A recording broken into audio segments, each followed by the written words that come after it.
آگے بھی لکھا تو بہرحال صحابہ کرام رضی اللہ تعالیٰ عنہم اور آل بیت اطہار رضی اللہ تعالیٰ عنہم کو ہم نے مانا ہے نسبت رسول صلی اللہ علیہ وسلم کی وجہ سے. ہم کہتے ہیں سب کو مانو، آل بیت کو بھی مانو، صحابہ کو بھی مانو. صحابہ کے بارے میں میرے نبی علیہ السلام نے ارشاد فرمایا، آپ فرماتے ہیں لا تسبوا اصحابی، میرے صحابہ کو گالی نہ دو. کیا فرمایا؟ یہ سرکار نے فرمایا. اور یہاں کے جو اپنے آپ کو سنی کروانے والے ہیں یا ہر جگہ کے جو اس طرح کے وہاں جاتے ہیں وہ کہتے ہیں ہم سنی ہیں اور استغفر اللہ مجلس ان کی سنتے ہیں جو ابو بکر پر تبرہ کرتے ہیں، گالی دیتے ہیں، عمر پاک کو، عثمان پاک کو، علی پاک کو. اب دیکھو سرکار نے فرمایا لا تسبوا اصحابی، میرے صحابہ کو گالی نہ دو. فإنه يجيء قوم في آخر الزمان، سرکار نے فرمایا آخری زمانہ میں ایک قوم آئے گی. اب یہ تو نبیوں کے تاجدار حضرت محمد مصطفیٰ صلی اللہ علیہ وسلم کا فرمان ہے.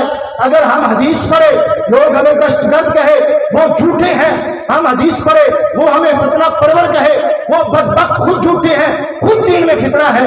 ہم تو نبیوں کے تاجدار حضرت محمد مصطفیٰ صلی اللہ علیہ وسلم کا فرمان پڑھ کر سنا رہے ہیں. سرکار فرماتے ہیں فإنه يجيء قوم في آخر الزمان، آخری زمانہ میں ایک قوم آئے گی یسبون اصحابی، وہ میرے صحابہ کو گالیاں دیں گے، بکواس بکیں گے. فلا تصلوا علیہ، سرکار نے فرمایا کہ ان کی نماز جنازہ نہیں پڑھے. فلا تصلوا علیہ، ان کی نماز جنازہ نہیں پڑھے. یاد رکھنا جو صحابہ کو گالی دینے والا ہو اور جو بندہ ان کا نماز جنازہ پڑھ لے اس کا نکاح بھی ٹوٹ جاتا ہے اور وہ خود دار اسلام سے خارج ہو جاتا ہے.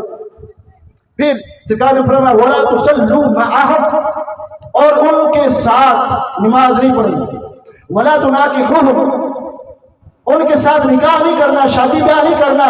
یہ نہیں کہنا کہ وہ بھی تو کلمہ گو ہے. اب یہ رسول پاک صلی اللہ علیہ وسلم فرما رہے ہیں جو سارے نبیوں کی جان ہے، سارے نبیوں کے سلطان ہیں، سردار ہیں.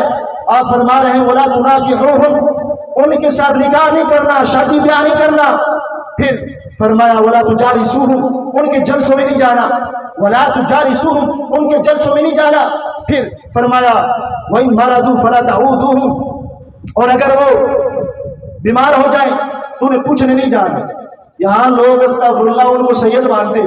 تو آپ نے فرمایا پیر سید مہر علی شاہ صاحب رحمۃ اللہ علیہ نے کہ رافضی جو ہے وہ کبھی سید نہیں ہو سکتا. ابو بکر پاک کو بھونکنے والا کبھی سید نہیں ہو سکتا، عمر پاک کو بھونکنے والا کبھی سید نہیں ہو سکتا، عثمان غنی کو بھونکنے والا کبھی سید نہیں ہو سکتا، مولا علی کو بھونکنے والا کبھی سید نہیں ہو سکتا.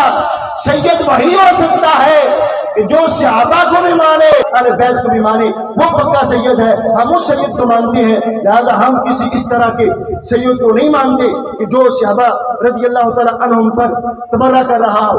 اسی طرح سیال شریف والوں کی ایک اور کتاب ہے انوار قمریہ. کچھ سیالوی جو ہے وہ رمضان سیالوی